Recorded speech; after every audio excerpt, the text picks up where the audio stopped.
Hi, everyone. Mike White here. Welcome to this week's vlog post. We progressed through the process of talking about the concept of mentoring, coaching, and training our people, ourselves, our teams. And we get to part three of the series of the five-part series, which is how to win the game. And we've covered the rules and we've talked about the tools.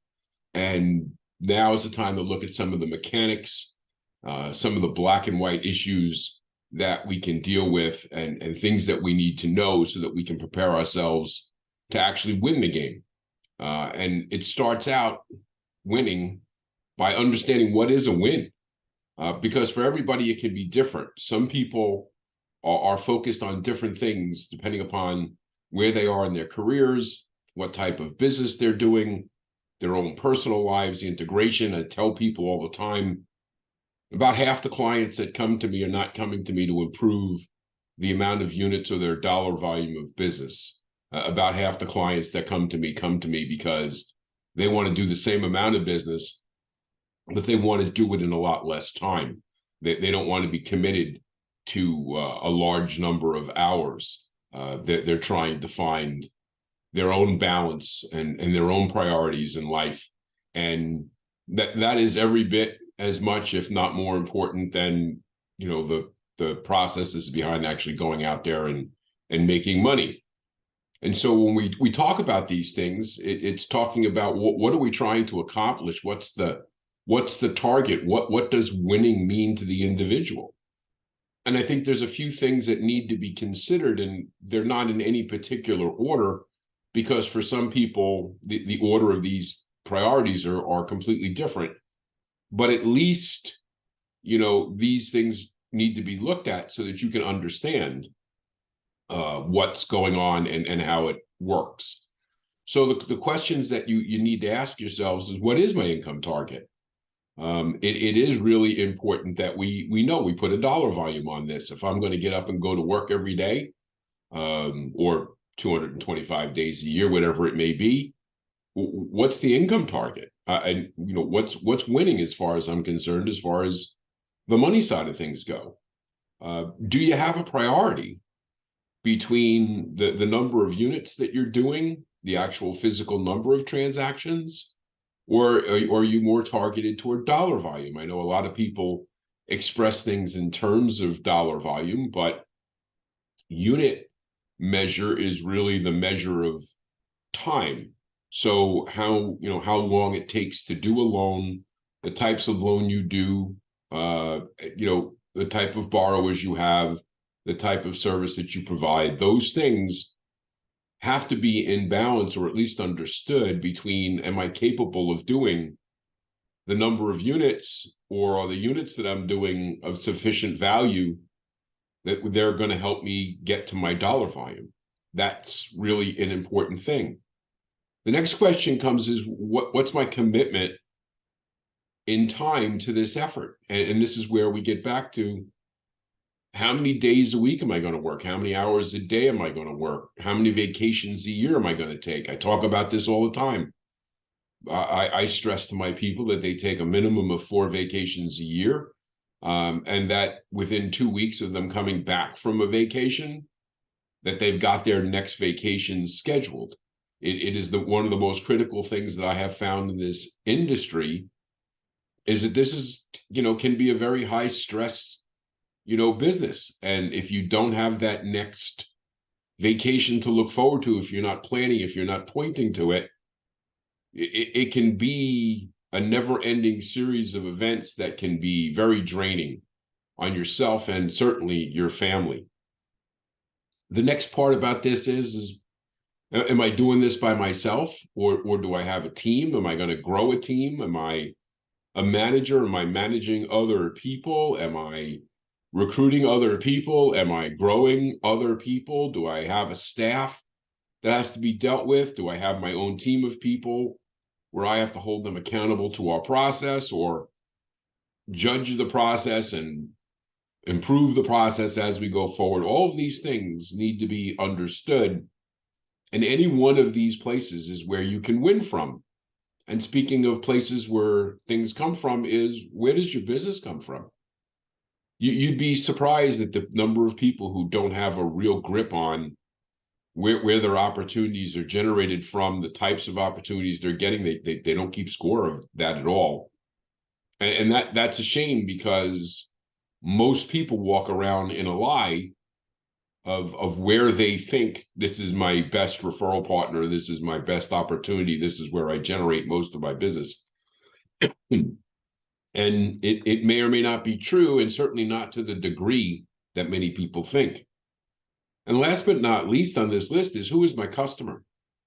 Who are the people that I'm trying to get in front of? Who are the people that I'm trying to help? Who are the referral partners that are going to refer me? Who are the people that I want to serve? Who are the How am I going to present value to my database? How am I growing that database? How do I communicate in a way that attracts the customer that I want? Because without a clear understanding of all of these things, then we're never going to know what winning really looks like, because you do have to grade it out on these areas. And it's impossible to make a plan, if you haven't answered these questions, and you're certainly not going to be out there achieving the outcome that you're setting for yourself without knowing, if not all of these things, some of these things. Now, the next part about this is the actual breakdown. I like to call it the effort versus outcome equation, because results are not often instantaneous. They are likely to be part of a very measurable process, whether you do or don't actually measure your efforts and track them to outcomes. It is very simple to do and can be very enlightening, because most people don't have an awareness of what their efforts are and how that translates into the outcomes that they're looking for. So it's really important, because conversion rates are such a big part of our business. So many people get wrapped up in, I want to generate leads, and they realize that their conversion rate is 10%. Whereas, they're dealing with an awful lot of quote unquote weak opportunities, and they're really busy, but it's not very productive. And I think that's something that many people don't take into consideration. And there's no way of understanding how your efforts impact your outcomes if you're not judging how those efforts pay off, both in the short term, but especially over the long term. And again, we're in a business that is generally 3, 6 months, 9 months at a time as to what we're doing. Again, last year, you see people that have talked about, they did $20 million in production. Yeah, well, they may have done $20 million in production in 2022, but they had 14 million of it done by June. And so it was the last 6 months of the year where they did $6 million worth of production, changes things dramatically. And you can just look at that as, how's your year starting? I guarantee you there are thousands and thousands of loan officers in the United States right now who, if they got a paycheck or looked, if somebody had to fill out an employment verification, their year-to-date income would be zero. Either because they certainly hadn't closed the loan in the last half of December, and had nothing that was paid in January. And many people right now are just one paycheck into February. There are a considerable number of loan officers, thousands of them, that if you had to do an employment verification on them, their year-to-date income would be zero. That's a frightening fact to think of, an entire industry. And again, numbers came out just yesterday. Year to date, purchase business is off 43% year over year. And yet I've got clients who are growing market share on a steady basis. So you have to think about these things. And a few things that you need to think about when you're talking about your business and your conversion rates and who your client is and all these other things is, what are my specific efforts when it comes to prospecting? What am I doing? And based upon what I'm doing, how many opportunities does that generate for me? How many credit pulls does that lead to as a result of those opportunities? And from those credit pulls, how many people am I able to pre-approve? The next steps are even more critical to be paying attention to, is What's my conversion rate once I've pre-approved a client?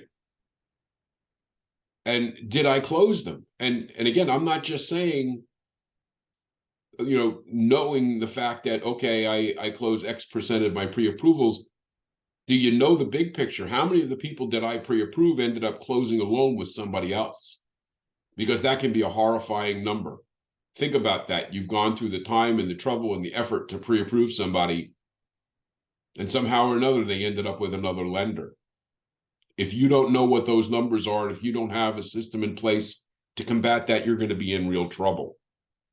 And again, it's really important that we understand opportunities, credit pulls, pre-approval, contracts, closing, what's your pull-through rate? Because many people don't know that. Answering these questions is critical, because by tracking this information, it's going to tell you what you need to work on. It can tell you if you're on track to accomplish the things that you want to accomplish. And again, none of this is instantaneous. It does take time. However, if you don't start today, you're not going to improve your tomorrow. As always, if you have questions or comments, it's Mike at imtcoaching.com. We'll speak to you again next week. Take care.